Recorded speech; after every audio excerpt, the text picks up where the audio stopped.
Let us take two instances. और हम दो घटनाओं को लेंगे। How a man changed the curse upon his life into a blessing. कैसे एक मनुष्य ने अपने जीवन के श्राप को आशीष में बदल डाला। This story is about a man called Jacob. यह कहानी याकूब नाम व्यक्ति की है।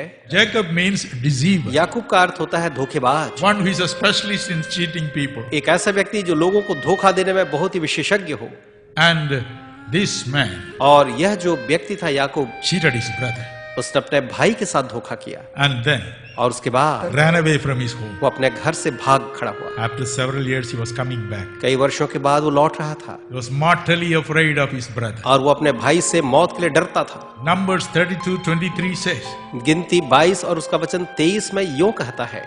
Proverbs 13:21 says, नीति वचन 13 और 21 वचन कहता है, your sin shall follow you. तेरे पाप तेरे पीछे होंगे। Evil pursues sinners. जो बुराई है वो पापियों के पीछे जाती है। Your sins will always follow.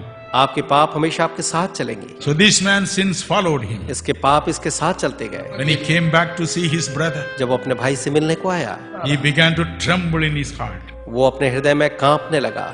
And Genesis 32:26-28 says, उत्पत्ति 32:26 से 28 यूं कहता है, he knelt down वो घुटने टेका and he cried to God, और वो ईश्वर से रोया, oh God, हे परमेश्वर, I am a cheater, मैं एक धोखेबाज हूँ, but bless me. पर मुझे आशीष दे। Until you bless me, जब तक मुझे आशीष न देगा, I will not let you मैं go. तुझे जाने न दूंगा। He caught hold of the feet of the Almighty उसने God. सर्वसमर्थ ईश्वर के पांव को पकड़ लिया। How he held the feet of वो God. परमेश्वर के पांव को थामे रहा। God had to tell him, Jacob, don't cry, I want to go. परमेश्वर का कहना पड़ा, याकूब मत रो, मुझे अब जाना ही है। But the Bible says, पर बाइबल कहती है in Hosea chapter 12:3 and 4, होशे 12, 13 और 4 में he wept वो रोया and he struggled with God. और वो ईश्वर के साथ लड़ता रहा।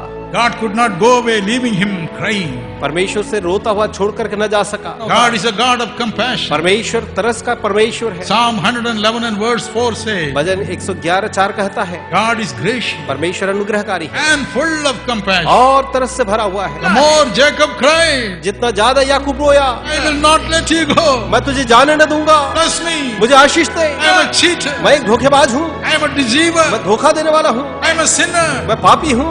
Please, ओ मेहरबानी से, please God, O Ishwar, bless me. मुझे आशीष दे। Your blessing will remove the curse of sin from me. तेरी आशीष जो है मेरे जीवन में पाप के श्राप के बंधन को तोड़ डालेगी।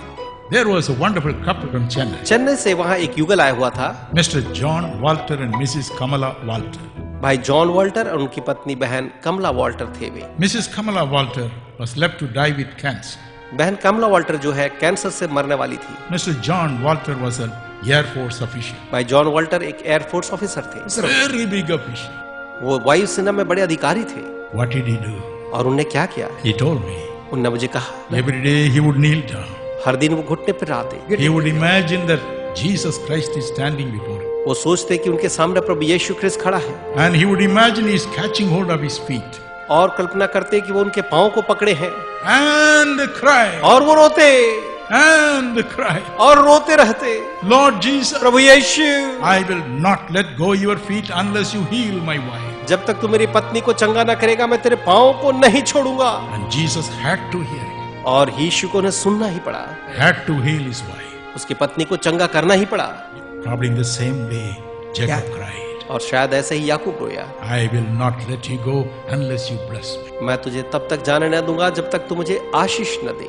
And God blessed him. और ईश्वर ने उसे आशीष दी।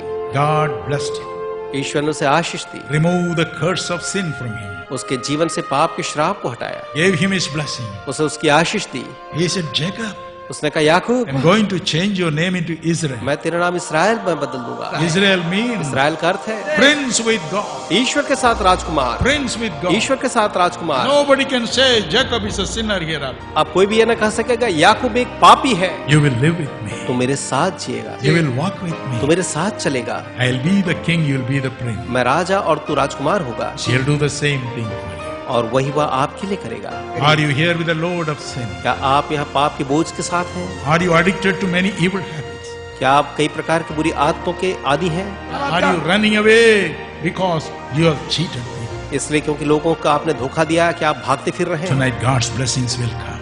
आज परमेश्वर की आशीष आएंगी। He will say you are a prince with God. वो कहेगा तुम ईश्वर के साथ राजकुमार हो, a princess with God. तुम एक ईश्वर के साथ राजकुमारी हो, Cheer up tonight. इसलिए आप खुश हो। Every burden of sin will go. पाप का हर एक बोझ चला जाएगा, Every curse of sin has to go. पाप के हर एक श्राप को जाना होगा, Every one of you is going to be blessed. आप में से हर एक आशीषित होगा।